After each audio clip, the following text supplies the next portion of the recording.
안녕하세요. 논란의 미스터 논란입니다. 손흥민 선수가 활약 중인 토트넘 소식입니다.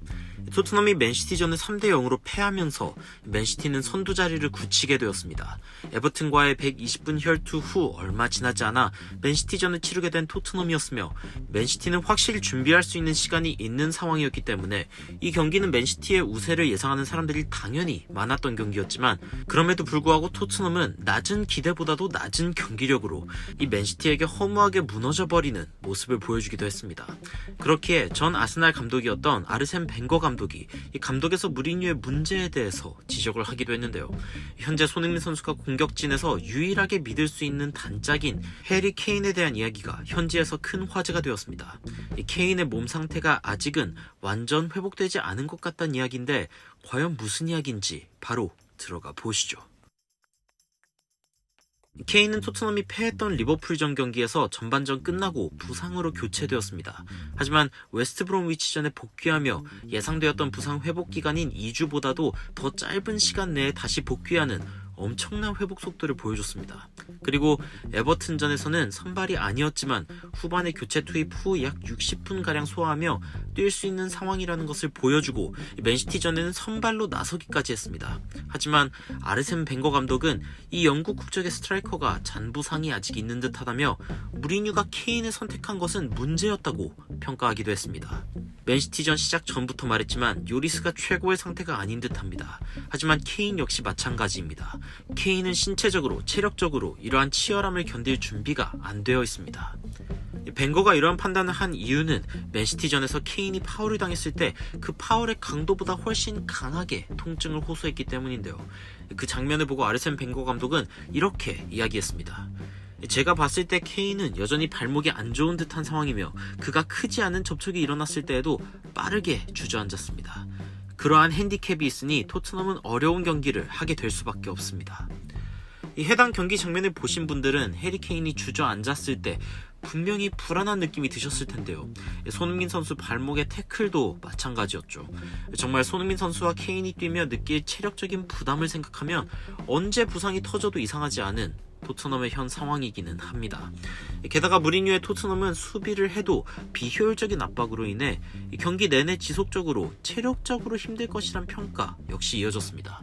특히 케인은 더 많은 시간을 부상에서 회복해야 하는 것처럼 보인다는 이 벵거의 주장이 단지 가볍게 넘어가기 어려운 이유들이 있죠. 이 벵거 하면 사실상 결과가 좋지 않더라도 자신의 철학을 중시하는 로맨티스트이며 무리뉴와 상당히 대조되는 감독으로 알려져 있기도 합니다만 이 벵거 감독의 아스날 하면 빼놓을 수 없는 키워드가 바로 부상이기 때문입니다. 유리몸으로 유명했던 로시스키 외에도 수많은 선수들이 부상을 겪은 아스날은 벵거의 선수단 체력 관리의 문제로 부상을 지속적으로 겪었다는 평을 들으며 이 소극적인 로테이션으로 인한 주축 선수들의 혹사가 문제가 되었습니다. 이 부상이라는 악령이 벵거 감독을 지속적으로 괴롭혀왔기에 사실상 벵거 감독은 이와 비슷한 상황에서 더욱 경계심을 느낄 수밖에 없고 그렇기에 벵거가 케인의 상태에 대해 제기한 의문은 신빙성을 갖게 되기도 합니다. 하지만 무리뉴의 주장은 벵거와 완전히 상반된 모습을 보여주기도 했습니다. 무리뉴는 경기 시작 전에 케인이 에버튼전에 60분 정도 뛰긴 했지만 그래도 부정적인 감정이 들지 않았으며 평소에 느껴지는 뻐근함 정도만 있을 뿐 케인이 선발로 돌아올 수 있다고 믿는다고 이야기했습니다. 이 기자들은 케인이 트로피를 기다리고 있는 상황이며 수많은 팀이 케인을 원한다고 무리뉴에게 이야기하자 무리뉴는 이렇게 이야기하며 케인의 적극성에 대해 말하기도 했습니다. 정확하게 말하자면 트로피를 기다리는 것이 아니라 그것을 쟁취하려 해야 합니다. 하지만 이는 개인적인 이야기고 그와 직접 이야기하는 것이 나을 것입니다. 하지만 토트넘의 전 미드필더였던 제이미 레드냅은 벵거와 출연한 방송에서 케인이 맨시티와 같은 팀에서 뛰지 못하는 자신을 안타깝게 생각할 것이라면서 케인이 가장 잘한 것은 자신의 수비 지역에서 공을 4번이나 머리로 걷어낸 것이라 평했습니다. 케인은 자신이 맨시티에서 뛰었다면 몇 골을 넣었을지 생각했을 겁니다. 오늘 케인은 자신의 팀을 위해 수비진에 합류하는 모습만 보였고 분명 이번 경기에 프리킥 외에 유효 슈팅을 못했다며 불평할 것입니다. 케인은 오픈 플레이에서 뛰고 싶고 굳이 공을 너무 깊은 위치에서 받고 싶지 않을 것이라고 강조한 제이미 레드냅은 케인의 감정적인 불편함도 있을 것이라 평했습니다. 결국 케인은 몸도 마음도 불편한 채로 토트넘에 존재하는 상황이란 평가인데요. 케인과 함께 좋은 호흡을 보여주며 토트넘의 독보적 스트라이커로 뛰는 손흥민 선수 역시 케인의 불편함이 남의 이야기일 수 없는 상황입니다. 토트넘의 다음 경기는 볼프스베르거와의 유로파 32강전 1차전 경기입니다. 원정 경기이기 때문에 선수들의 체력적인 부담이 더 클 상황입니다.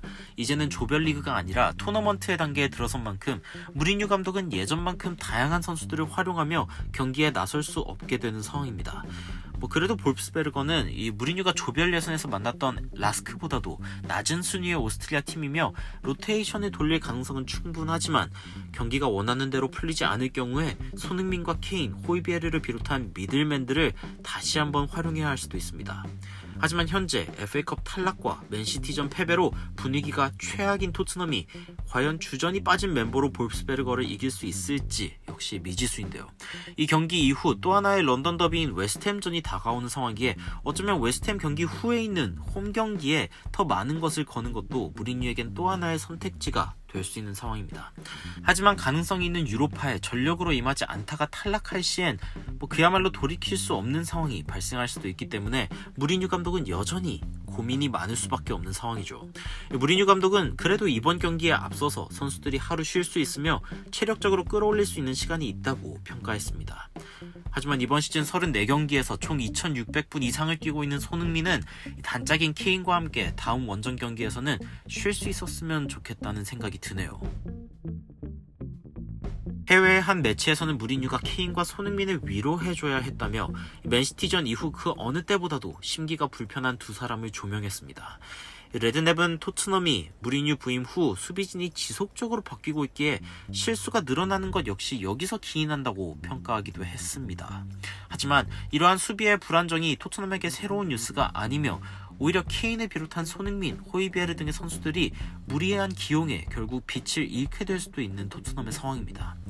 호장군이란 별명의 호이비에르 역시 최근에는 호이비에르답지 않은 실수를 하며 실점의 빌미가 된 상황들이 자주 발생하고 있지만 단지 이를 불운이라고 하기에는 너무 꾸준히 불운한 상황인데요.